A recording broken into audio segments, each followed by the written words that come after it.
करीब होकर तशरीफ रखे इंशाअल्लाह दिन की बात हो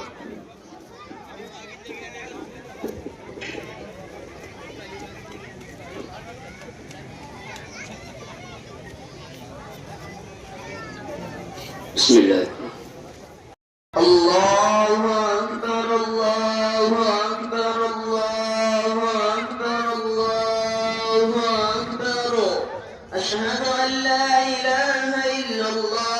अशहदु अन ला इलाहा इल्लल्लाह अशहदु अन्न मुहम्मदर रसूलुल्लाह अशहदु अन अल्लाह की तरफ से कोई नाराजगी ना हो इसलिए दोस्तों मुझे कि इज्तिमा का मकसद ही ये है कि फरमाए कि इज्तिमा से पहले दूसरों की भी तशकीरें हो जावे 3 बजे कैसे रहेंगी तो पागल और बोलो भाई इस तरफ से कोई नहीं कह रहा भाई